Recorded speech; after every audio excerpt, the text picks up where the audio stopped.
Thanks for tuning in. The views and opinions expressed in this episode are those of the guests and do not reflect the views of the Oswego Alumni Association, SUNY Oswego, or any of its officials. Email us with guest ideas at alumni@oswego.edu. Welcome to the Oswego Alumni Podcast. I'm your host, Dee Perkins. Today, we're focusing on the 2023 Doc O'Donnell Media Summit coming up on October 25th. We're going to talk to some of the students who put the event together and to one of the alumni who's donating their time. And we have the people who are making this thing happen. If it wasn't for event planners, you guys would be looking at an empty stage. So we're so excited to have Karlen. She is the student event director and class of 2025 with us. Hi, Katie. Hi. And then Katie has an assistant who, they did this to me just to have fun with me. It's also Kate Salamida or did I get that right? Salamida? Yeah, Salamida. Salamida. And Kate is the assistant event director because it's really important to have an assistant when you have a huge event like this. And Kate, you're also a student as well, right? Yes. Thanks for joining us. I know you guys must have a very busy schedule. Thanks for spending some time with us to talk about the Media Summit. Thank you for having us. Yeah, thank you. This is quite an honor.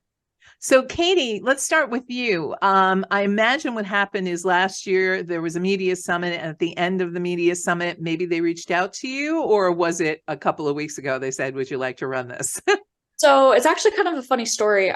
So last year I was head of photography and I was also WNYO liaison. So so pretty much my job last year was not really PR during the summit or Oswegonian liaison, all those type positions. And I remember after the summit very, very clearly, auxiliary services was cleaning up watermen and everything. And I spoke to Jenna, the event director, last year, and I'm like, this is such a big event. Like, how did you do this? Because I only saw her through the EWAR meetings. And she kind of told me about what the event director position entails. And I was interested, but I just was like, I did not know really how to get my feet into this position. And then of March of this year, I remember I had our faculty advisor, Dr. Kreider, as a professor. And I remember going into this class and just that point, spring semester of 2023, being like, I hope to get my feet wet or have more of a integral role in the Media Summit. So I remember I came up to Kreider, I'm like, is there any ways for me to step up a little bit for next year? Just Media Summit, definitely really interested. And he's like, well, I have a question to ask you. He's like, when is your availability for an interview? So that's kind of how I got involved. And I'm here now and I could not be more blessed and just happy to be in this position. So how did Kate come along? Was she someone that, and I'll let Kate tell the story. Kate, were you someone who knew Katie last year and that's how you came on board, or was it through a separate process? Katie and I were friends before the Media Summit. We knew each other just between similar majors, and we had classes together. And we worked on the Media Summit last year together on eBoard. I was the PR director for last year's Media Summit. And as much work as it was, the connections that I was able to make throughout the process and being able to talk with alumni and work with them was so impactful, especially going forward. I knew I wanted to be a part of it again in some way. I didn't expect to be the assistant event director. I just kind of thought I was going to rerun my role as a PR director or a volunteer again.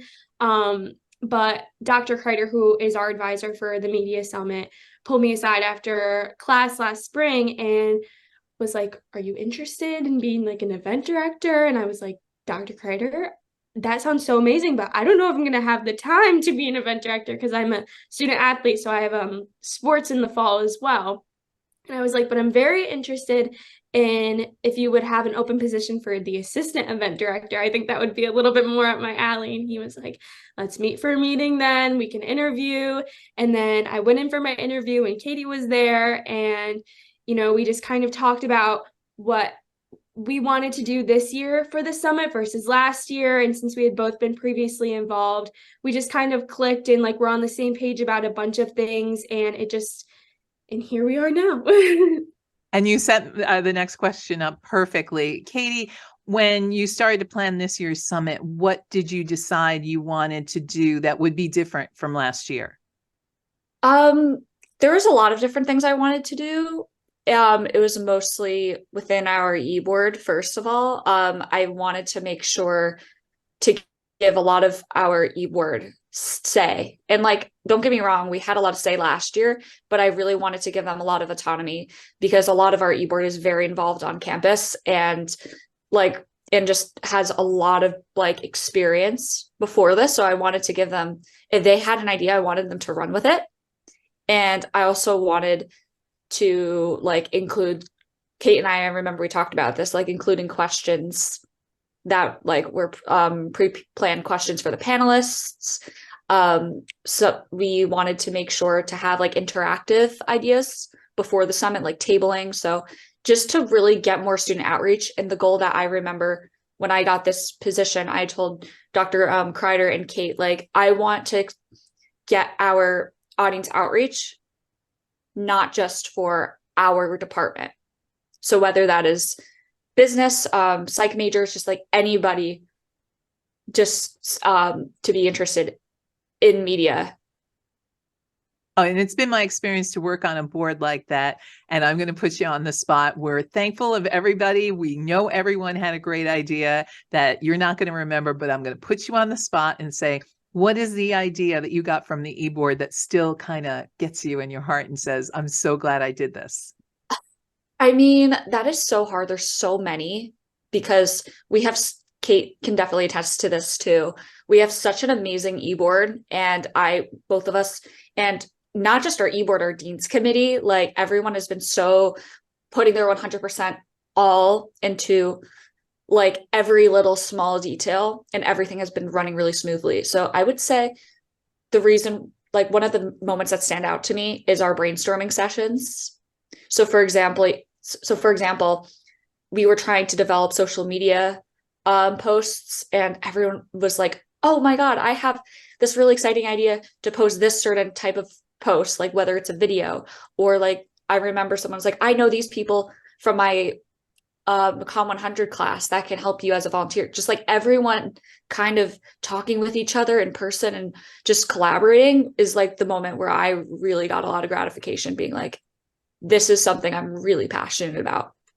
Kate, you heard Katie answer that question like a real leader and not point out anybody specifically. So now I'm going to throw it to you and say, was there somebody specifically? They're all great. They all did wonderful jobs, but something that kind of strikes you that, you know, you say, I'm so glad this person put this forward because it really is going to make the event special.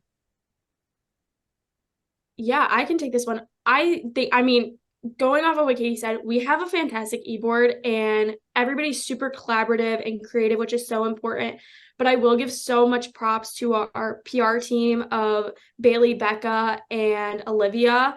Their ideas and their collaboration, especially with social media outreach, has been so amazing. They've come up with so many great ideas, and the e-board, our rest of our e-board has definitely pitched in as well. Like everybody, I really can't pinpoint one person because everybody's ideas just come together to make one great idea, and just their way of promoting everything has been fantastic this semester so far. I also want to back what Kate was saying, that like just collaboration has just been so amazing, like just like with everyone, and also like with our PR team. Like I even get texts at like 1 a.m. being like, hey Katie, like I have this really good idea with a post, like what are your thoughts on this? And I'm like, you guys like are so like dedicated. It is so inspiring to see. And even like, I even get texts from them one-on-one being like, we all actually met, like the three of us, and we have some really good ideas to share. Can we share them at the e-word meeting? And I'm like, yeah, like go ahead. Like this is your show as much as it's ours. Like have fun.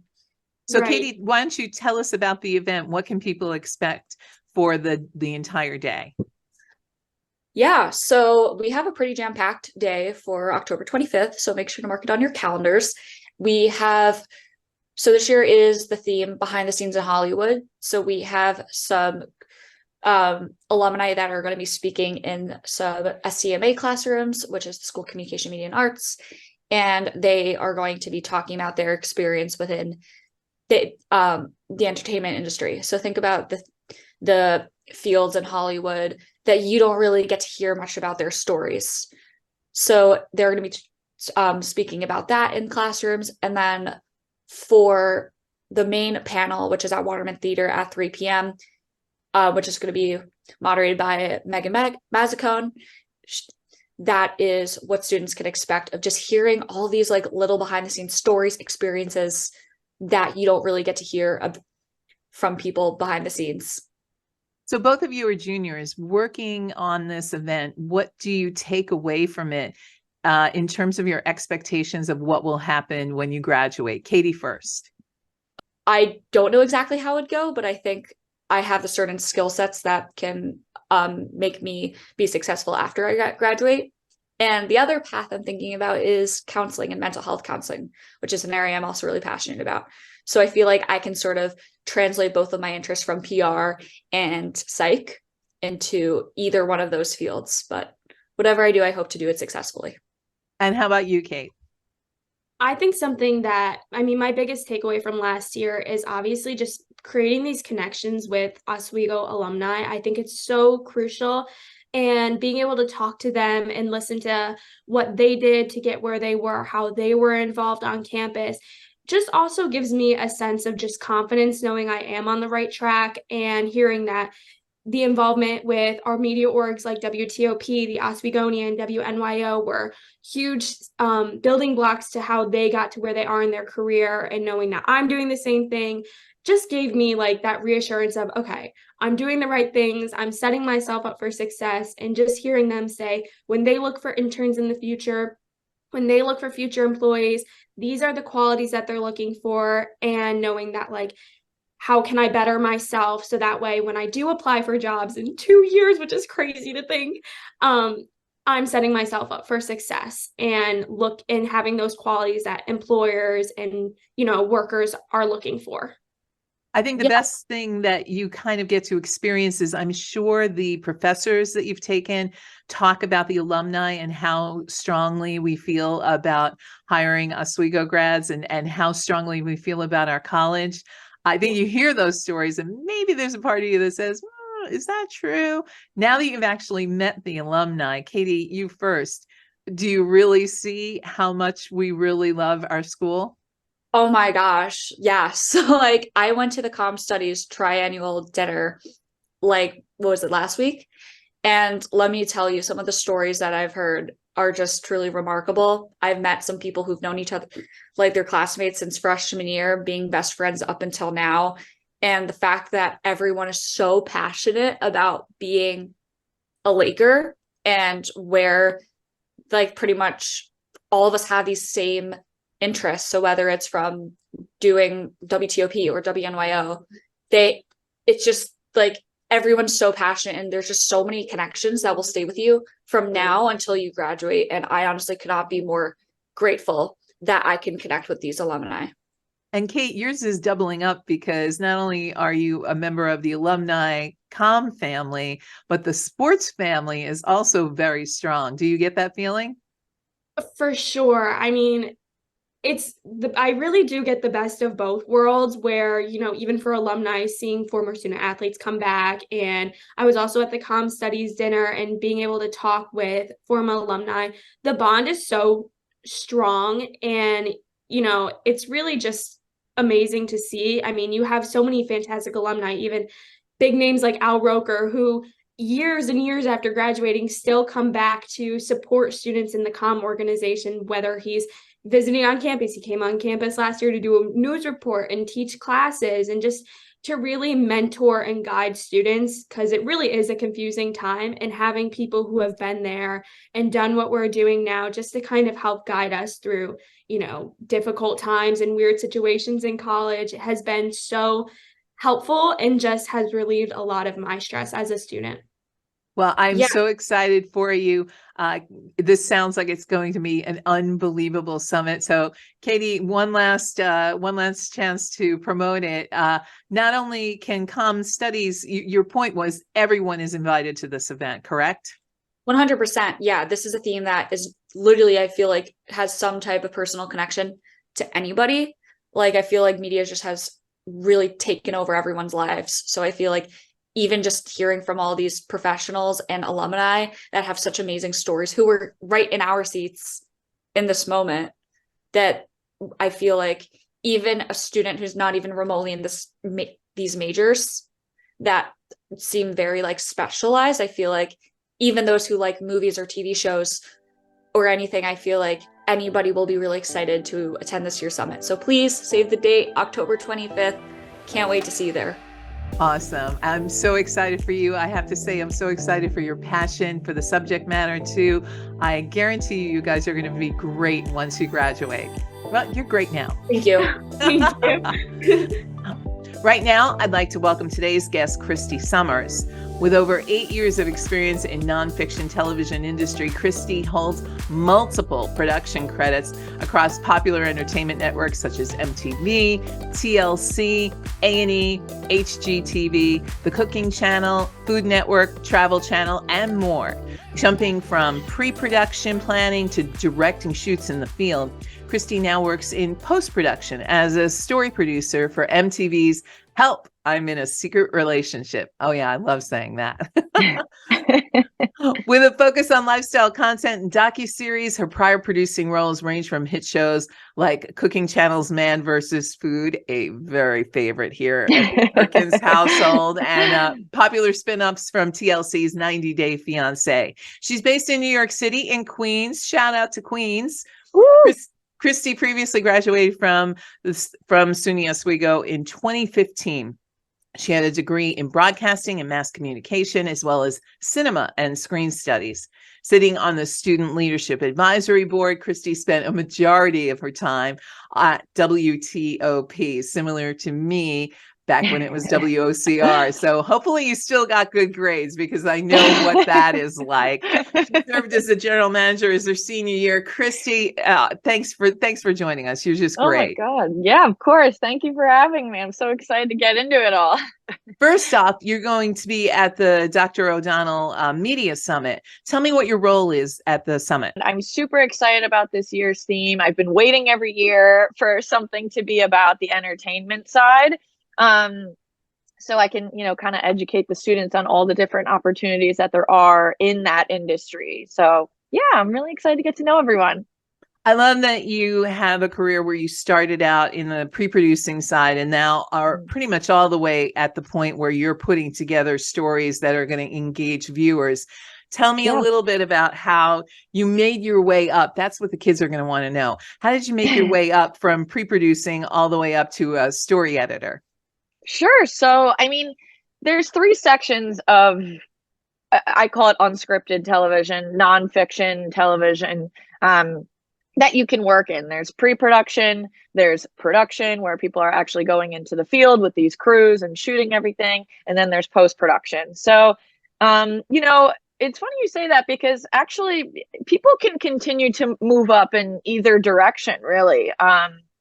But for instance, when you start out as a production assistant or an intern, you could be working in the office as an intern, or you could be in the field as a production assistant, doing a day shoot or 2-day shoot, or you could be an office production assistant, working in those pre-production planning meetings and things like that. And they even have story associate producers, so that would be, kind of below the story producer, helping with certain things. And people kind of decide along the way, which is nice, what they best flow with, or, as you slowly start to get to the top, they start to combine into different things. For instance, like a supervising producer could be heading just pre-production production, or it could be, a supervising producer for just post, so it really is what trail you kind of feel most comfortable in. I personally loved doing pre-production. I kind of am this like combination of I need to scratch that logistical itch, but like, I am a creative, like I need to be doing creative things. So in pre-production, it's nice because you are planning shoots and, what time is this person going to show up? And, let's build out a schedule, let's fill out permits. But you're also, working with the subject and, writing what we call beat sheets and figuring out the creative up front and what questions are we going to ask and that sort of thing. But lately, I'm just really sinking my teeth into post-production because you get to see the raw footage with your own eyes and build that story, finding the most compelling moments and making sure that they are in an order that's cohesive and organic to the viewer. And, it really depends on what show you're working on. Like if it's a food show, you want to pull moments that are not only fun and, make the viewer laugh, but also are educational to the viewer. Learning more about the dishes that you're making and the ingredients that you're using, and learning about the city that you're in, things like that. Whereas the show that I'm on now, you're really looking into drawing out, finding the emotion in this raw footage and bringing it to life and etc. I could go on. I love that we talked earlier and I told you I was real honest. I'd never seen Help I'm in a Secret Relationship. And a lot of the rules that you just talked about, not a lot of us are going to know the difference. So let's work backwards on Help I'm in a Secret Relationship. Is there you talk about story editing. Is there a person who meets with the subject and kind of already knows the answers, and so then they meet with the team and says, these are the things we have to get in order to get us the cohesive story that I know the answers to? Right. That's a great question. A lot of people think that unscripted is scripted in a sense, right? And the truth is that, like, if you have good casting, so it starts even before pre-production, right, is the casting section. You're finding people that actually are genuinely, or they feel that they are in a secret relationship. And, then they start working with pre-production, then they shoot it in the field, and they don't know the answer to a lot of these questions, but they're asking things that they would want to know the answer to. And there is a standard set of questions that we kind of cover with every subject, what are the things you love about the person and why, we really want to know, like, is this relationship worth saving? Like, what makes it so special? And then we talk about, what are the red flags that you're picking up on? What are the excuses they give you? What are the theories that you have, as to why this person could be hiding you? And then, the story kind of evolves from there. Throughout the episode, we're meeting, obviously, the person that feels like they're being hidden, but also witnesses that kind of give us more information, whether it's the person that's hidden's best friend or a family member or, someone that knows the tea, obviously. So as our hosts go, person by person, they start to gather more information. And at the end, we kind of sit down with the two subjects and hopefully have a conversation, that's productive and we get to learn what's really going on. So, yeah. As the person who decides the story, do you know the answer at the end? Do you know the answer at day one? Do you know the answer? Because it could be something boring. I didn't want you to meet my family because I think they're weird, So right. Do you know the answer because you're the one who has to make the decision on whether this is a show or not?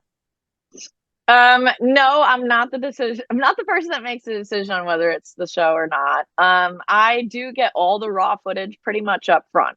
So I do see, we shoot it over the course of like 3 or 4 days. So I do see all those days and I do give all my footage a watch down up front. So I know, what I am working with, and, how I imagine the viewer seeing this story, and how it's all going to play out. So yeah, I do know it and it is kind of helpful. But also sometimes it's helpful not to watch the reveal and kind of, because, you want to see it from like the viewer's perspective, who doesn't know the reveal until the very end. So that's kind of helpful as well. I guess it just depends on the story. So flipping to the other side of things, let's talk about my favorite show, Man versus Food. Less of a whodunit and more of a I love what you said, kind of getting to know the city. Yeah. For those people who don't know it, I can describe this show. It's a contest based in a city, and it's an eating contest, and the person decides they're going to eat the hottest wing or the most French fries and I feel so bad for the host. I get there and I'm like, I can't watch this. This is so terrible. But there's also a really nice aspect of, before we get to the contest, let's go to this restaurant because they're really well known for blank. Right. Then we're going to go visit this restaurant because they're an up and comer, blah, blah, blah. What was your role on that kind of show? Well, I was with Man vs. Food for a while, since 2017. So I started as an associate producer when we picked up with our new host, Casey Webb. And then I moved on to, after I did that for a few years, then I started doing segment producing, which is, a bit of a higher up level with more responsibilities. And then I started getting into story producing, which is kind of what I always wanted to do. I kind of always saw myself getting into post-production. So, I asked if I could do a scene and, they let me try it. And I did the web content for a little bit. And, eventually they gave me my own episode. And then, we got picked up for another season and they gave me the position full time. So yeah, Man vs. Food was kind of like my home. The team is so special to me and they allowed me to grow over the years. And obviously the content is amazing to watch. However, bringing a healthy lunch in every day is tough. It's tough. The amount of cravings you get working on that show, seeing raw footage of juicy burgers and what have you, it's hard. It's a rough. I used to produce photos for a local restaurant, and so Oh, really? you're uploading. Maybe when you're there taking the photos, it's not so bad because you're really focused on the good lighting and is this a good Sure. shot? But in post-production, when you're going through pictures of Oh, hamburgers, when I was done, no matter what, I was starving. No matter what. Yeah. Yeah, it's crazy. And I actually had the opportunity a couple of years ago to go to Florida to direct 2 shoots, one in Orlando and one in Tampa. And being there in person is tough too. But it's nice because a lot of the times the crew will eat lunch at the restaurant we're shooting at. So you at least get the satisfaction of trying it in person. That is a downfall of working in post. So would you say most of your day in the position that you're in now? I mean, I guess your career has gone both ways. It sounds like in one situation, you had to pack your bags and go to Orlando and then pack your bags and go somewhere else. But now it sounds like maybe you work from home because you're looking at footage all day. Yep. So I've been working in post, for a few years now. I kind of had like an in-between period. And this is just an overall piece of advice, is that the best person is going to have experience across the 3 sectors I talked about. So I knew that, when I was going out of pre-production, I had a lot of experience there. And I was like, I really need to get more field under my belt, and I would go to the local shoots whenever I could. And, I did some stuff for an HGTV show as well. And, I kind of wanted to have some field experience before I transferred into post. But yeah, so I've been home now for the past 3 or 4 years, before COVID, or I guess the start of COVID, and we never came back because, we really are able to do our jobs remotely in post-production. And yeah, so it's been nice. It's been nice to be home. So are you using editing software to go through the footage, or is that someone else's job?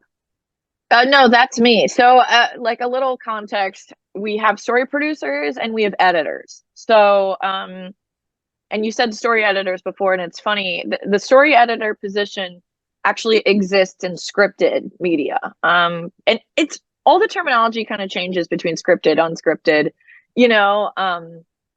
it's very similar, story producing and story editing. But as a story producer, you are usually paired with an editor, and what you're doing is, well, before I get into that, yes, we use Avid Media Composer. which is great that you guys learn it at Oswego. And again, it's East Coast, West Coast, right? Sometimes too. West Coast is starting to get more into Premiere now. Back when I started Premiere, I used it personally for fun, or when I was doing projects at school, I preferred Premiere. But New York is, and we do Avid typically over here. But yeah, so I mean, for a story producer, I am the one getting all the raw footage. Like I said, I'm watching it down and memorizing it. Like a story producer's job is to know all your footage. Anyone could call you at any moment and be like, does this person say this? Did this happen? And you have to know it. And from there, you're building these scenes. Every scene has a beginning, middle, and an end, and you want to make sure that it's structured properly, because sometimes things in the field don't come out so perfectly, and because they're obviously in the middle of an investigation or whatever it is. So you're building it in a way that makes sense to the viewer, a way that's the most organic. You're pulling the most emotion that you can find, and really having the viewer connect with these people. So and then the editor, once I get it into what we call a string, right? We build string outs. And let's say the scene is 3 minutes on air, we can make a string that's 5 minutes, on our end. And then we hand it off to the editor with some caveats, some notes. Hey, I saw this, maybe not this, or the audio sucks here, try a different take, whatever it is. They jump in and they do not only the cleanup and making sure the camera angles are the best ones that we're using, they add pacing, they add styling, they add music to make it, captivating. And, it's cool doing MTV versus Cooking Channel versus HGTV. The cues change, like in MTV, we're doing like some awesome hip hop tracks and things like that. And we're, highlighting those. And, I'm also in charge of coordinating graphics as well. So I'm requesting the graphics, and all the information that needs to be in them. For instance, for the show that I'm currently on, they are scrolling through social media. They are looking at posts, reading out captions. They list off theories that they think, could it possibly be why they're being hidden, and they show up on screen.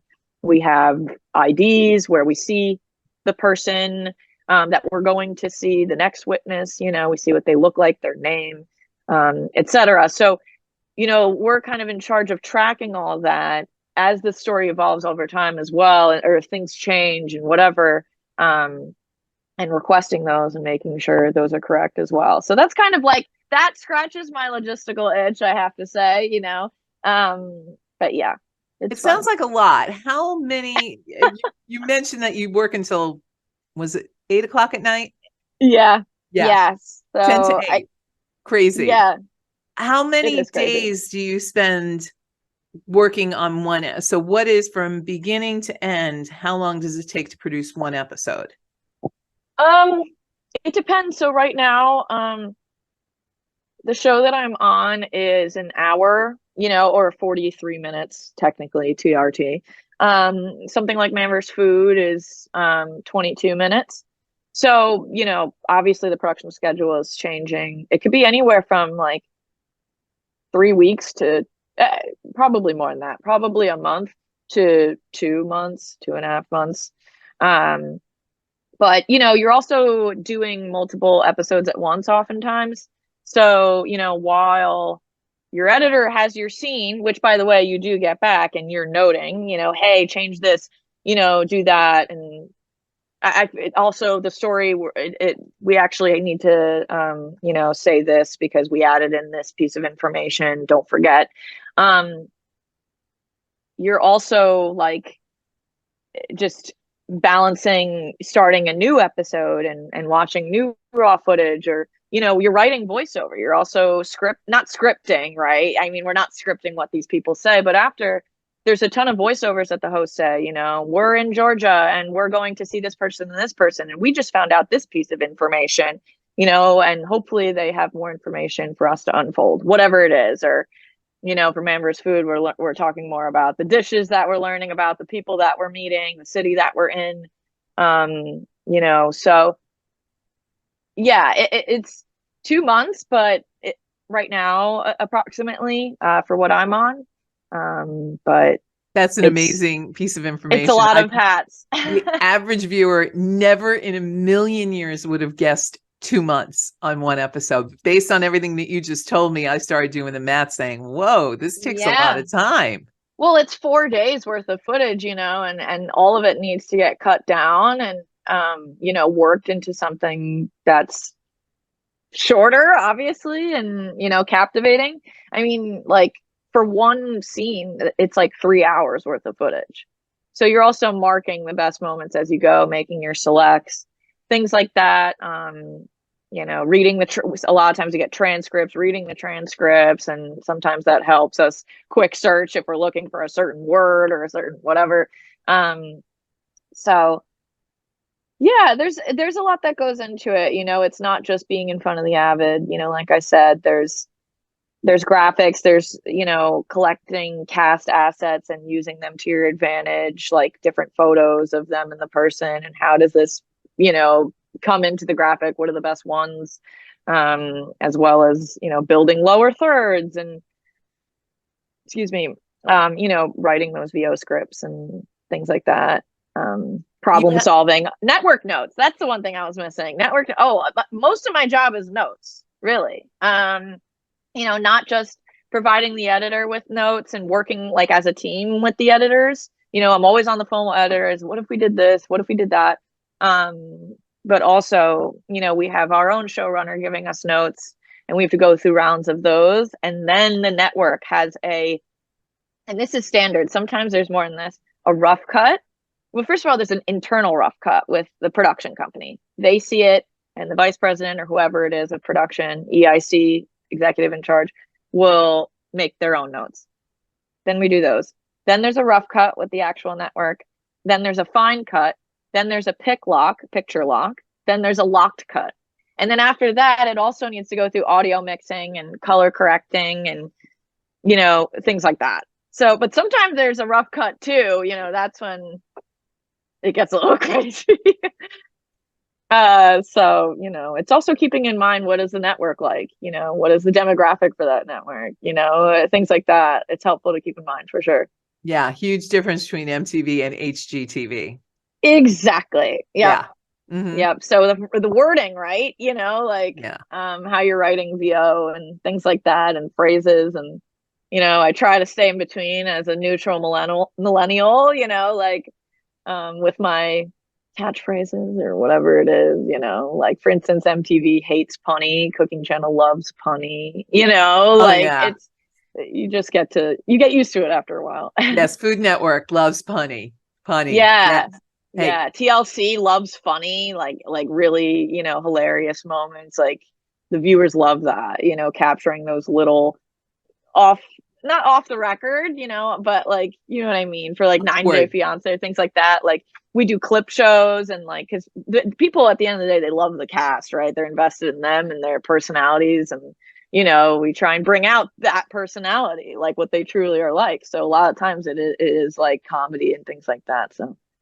So you're about to go back to Oswego, and the kids are going to ask you, they're going to be overwhelmed by how much success you have and all of the things that you do. But it wasn't that long ago that you were the general manager of WTOP. So yes.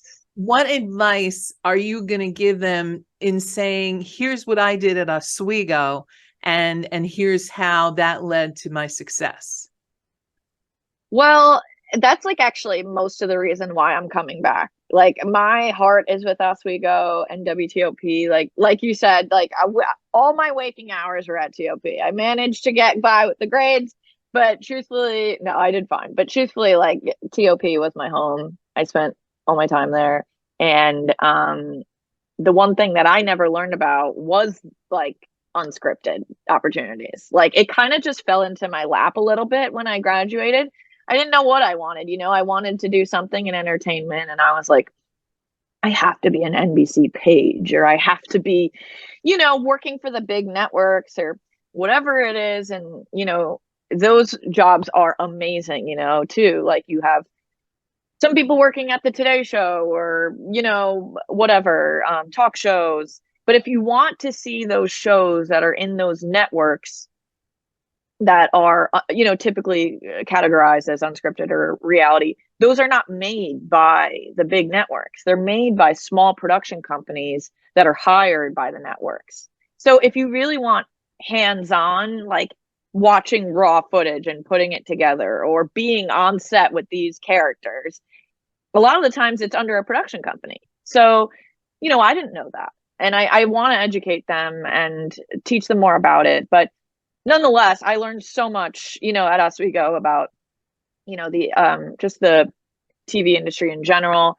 And I would say definitely take those classes in Avid. That's huge. And also get your, feet wet with Premiere as well, because it really could be either or these days, depending. And also that's another thing with the remote producing, right? Like I could take an LA job and do it from here, or vice versa. So, I would say that. I would say obviously get involved in WTOP, but also, I think I learned so much from the group projects as well. And, that's why I really wanted to give a shout out to like my cinema side, all those classes with Josh Adams, Jane Winslow, Amy Shore, a lot of the times we are out there on location, making short films, what have you. And same thing with broadcasting, you're out making your own packages for newscasts. Those really help you feel confident, because the truth of the matter is when you graduate, you will likely be a PA. And that oftentimes is in the field, right? And that's what happened with me. I managed to get, through a friend who already graduated, a PA job working on a Travel Channel show called Follow Your Past. And it was in Newburgh. It's like near where I grew up. And it was 2 days. And she was like, you have to do it. I have to she put in an amazing word for me. Still my best friend to this day. And, they trusted her and they hired me and I showed up, gave 300%, this was August of 2015, and lo and behold, they call me, the production company, and they're like, we heard about you.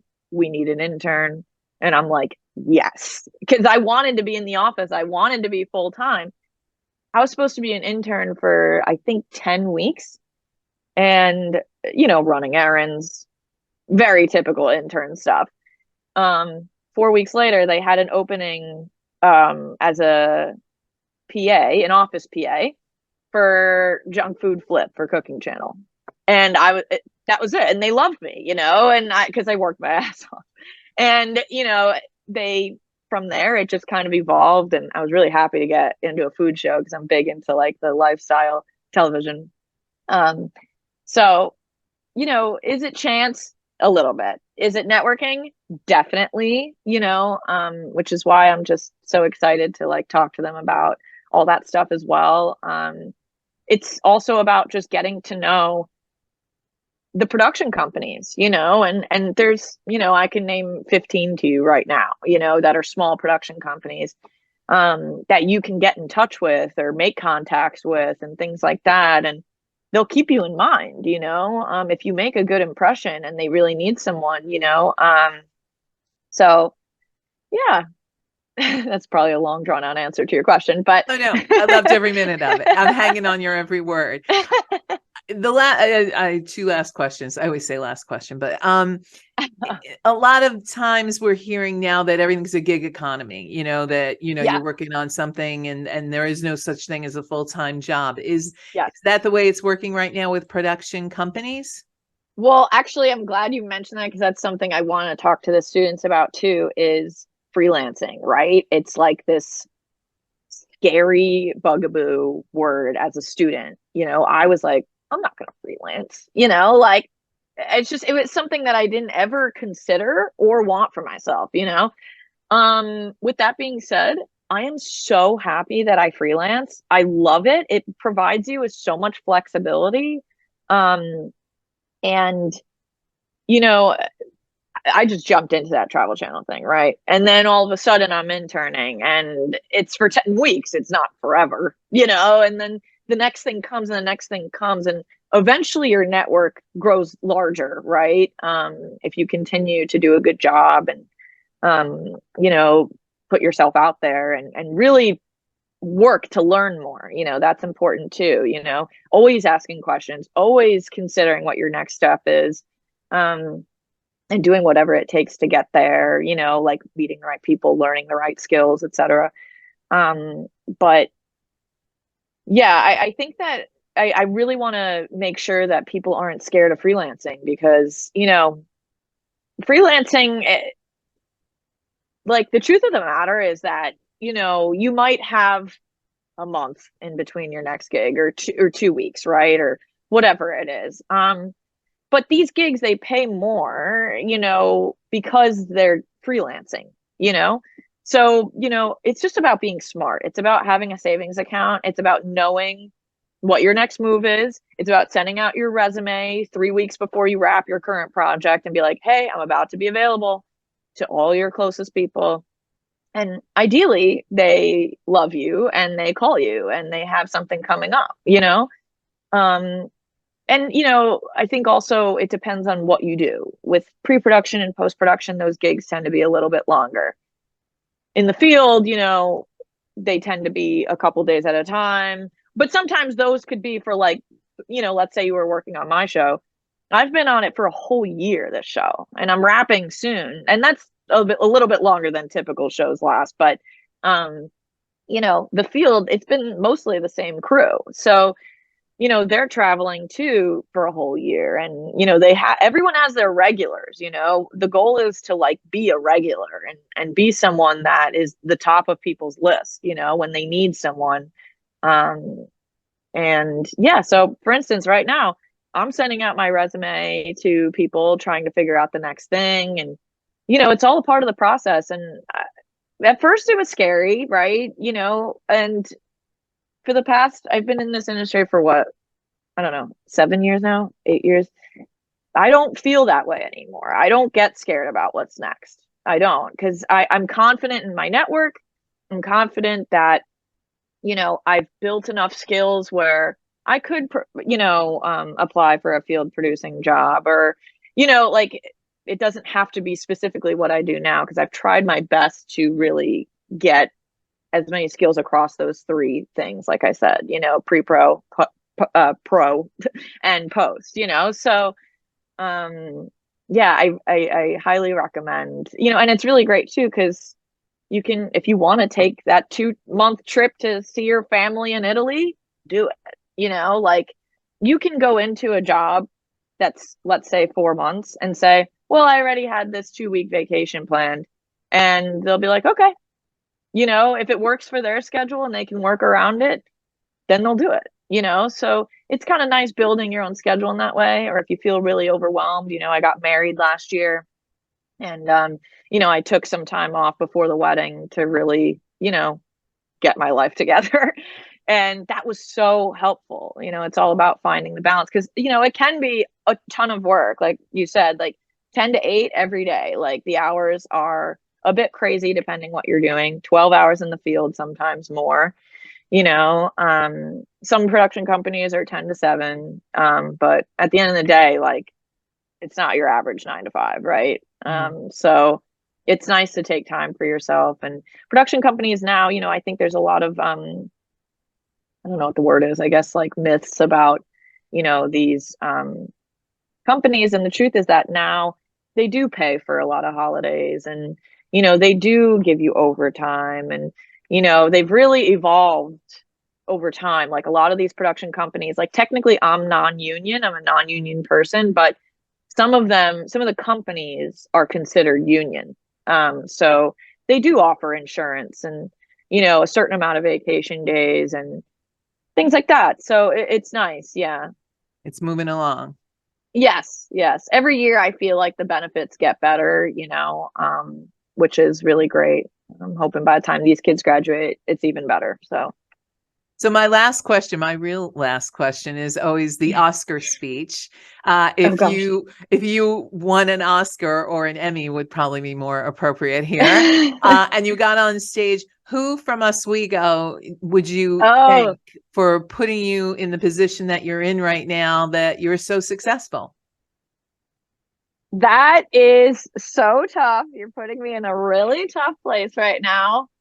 Because the truth is, like, I think my success, I don't know, it comes from the both sides. Like, I'm really grateful for the cinema and the broadcasting. Like, I traveled with Professor Ricky to San Antonio for the broadcasting conference. That was like a core memory of mine. Like, and we learned so much going to all these panels and things like that.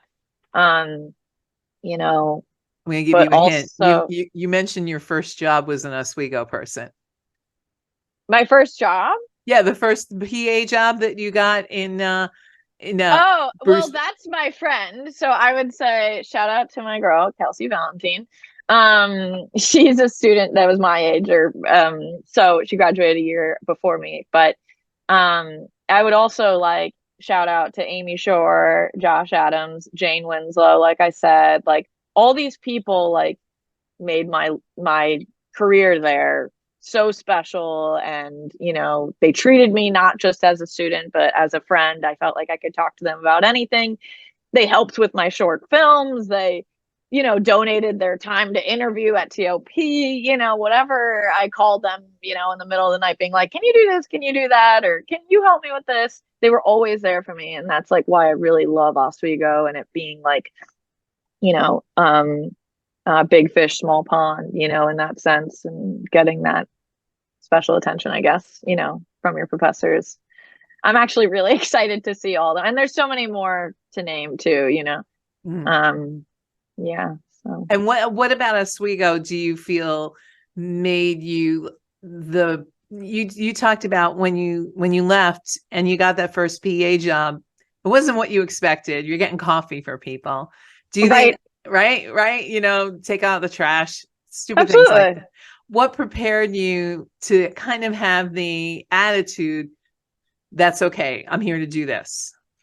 I think that's what I loved about Oswego, actually. Like, that really is a good question, because the truth is that like anyone can go to a private school, and there's a lot of money in those schools, and I feel like people feel like I'm going to direct like a movie my freshman year, or as soon as I get out of college, I'm going to move to Hollywood, I'm going to direct a movie in the theaters. And it's just like, okay, I think there's something special about the way that they educate you at Oswego is like, you have to work for it. You have to be the best in the room. You have to beat everyone out, and I was so not competitive, but I just like, I always kept that in mind for me. Like, I'm not better than anyone else, like I don't feel the need to, not like, I knew I had to start at the bottom. Like, it was just like, and our professors like drilled that into us, like, you're going to start at the bottom, and you have to be patient. And I was so grateful for that, truly, because I had no problem, like you said, taking out the trash, making coffee for everyone every morning, getting in early, doing the dishes, taking notes in meetings and things like that. I mean, a really fun tidbit is when I was a PA, a lot of times it requires driving in the city. And I'd never done that before. And I said yes, because I wanted the opportunity. And I knew that most PAs needed to drive. So I was like, if I don't do this, like, who knows if they'll call me again, or whatever. So the first day I ever drove in Manhattan was also the first day I ever drove a cargo van, and there were no rear windows. And I had to be there by like 5 a.m. And I didn't sleep for days knowing that this was like happening. But I did it. And it's like, it's all about like, and I did it multiple times after that, and it's all about jumping in and like taking risks, and not doubting yourself, because once you do it once, you're going to be able to do it again and again and again, so don't doubt yourself, is I guess. That is my awesome. final word of advice. Well, I'm excited for you to meet the students and spend time with them. I think you're going to give them so much great advice, and I think we stole it all already. So I'll try and save some tidbits. save some tidbits for them. Yeah, I didn't ask about behind the scenes stuff where you would have to say, "I'm sorry, I signed an NDA." That's right. Yes. I have some stuff in here I'll withhold for now, but overall, I'm just so excited to get to know them and go back to TOP. I can't wait to see it and meet everyone and all the different classes and stuff and reunite with professors. And I'm really excited. So awesome. Well, Christy, thanks for making time for us. You can find Christy on LinkedIn. She's there as Christy Somers. And if you want to reach out to us with guest ideas, you can find us on Facebook or LinkedIn, or you can email us at alumni@oswego.edu. We're always looking for the next idea from over our 92,000 alumni. I'm Dee Perkins, and we'll see you next time on the Oswego Alumni Podcast.